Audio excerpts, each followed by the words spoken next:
couldn't whitewash in May. It couldn't stay on the wall. So you have to whitewash then in either April or June or July, whatever month you want to whitewash. But if you whitewashed in May, the hens wouldn't lay if it was a hen house. And if they didn't lay, it'd be all rotten. You'd never get you used to sit the hens that time. So there'd be no use to sitting the hens, the eggs, because they'd be all rotten. And if you don't know what the cow house, the cows that have fairy calves, and you couldn't do a their house. And if you don't know what the horse would die if you were ploughing or harrowing or out in the field working with them. So you couldn't think of doing it.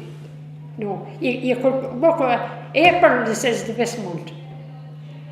Always on the May mornings, 1st of May, everyone out around the mountainside did always got up really early and went out and wished everybody good luck. Whether there was anybody around them or not, they always wished the neighbours all around good luck.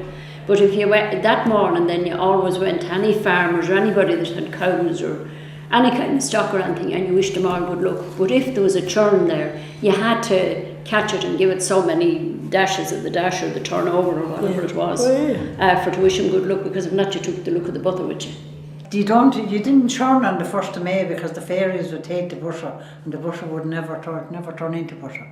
You could churn all day and it wouldn't turn into butter because to be the 1st of May and you didn't churn on the 1st of May.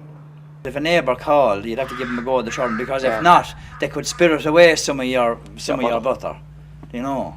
So you'd give them a go ahead the way that you'd kind of neutralise them. Yeah. On May mornings years ago, if people were, say, years ago in the country, you know, the neighbours come around to get a pint or 2 pints of milk, you know, just in a can, and that you're not supposed to sell any milk or of a May morning. There's unlucky. That your cows won't profit for the year and things like that. And in our place above, never allowed the cows until the 1st day of May, and they had the little fire, and they had to drive the cows through the fire every May, and because then the fairies wouldn't milk the cows in the field. They said you wouldn't marry in May, you drew the day.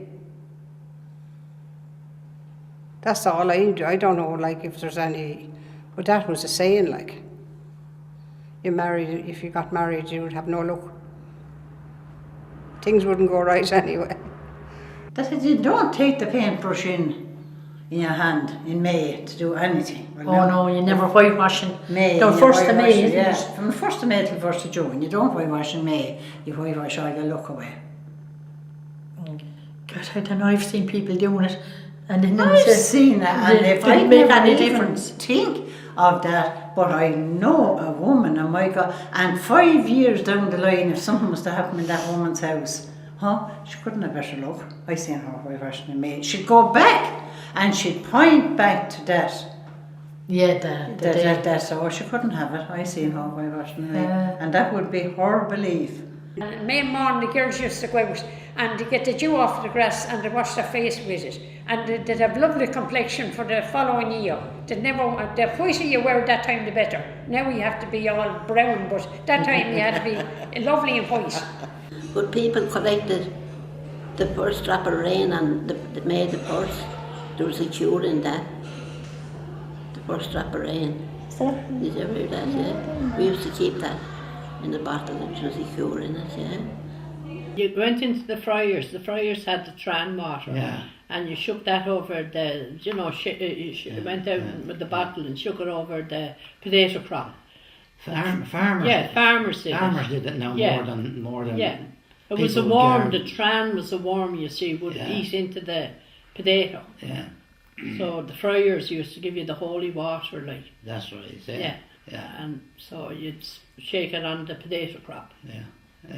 Go to the friary. That's where I used to get the tran water, and you bring a 5-naggin bottle. Well, all depending on how many fields the farmer, whoever wanted it, and you bring home the tran water, and the man then I'd always go from one corner of the field to the other, right across that way, and say they were falling to have good luck with the crops and to kill the trans in the land.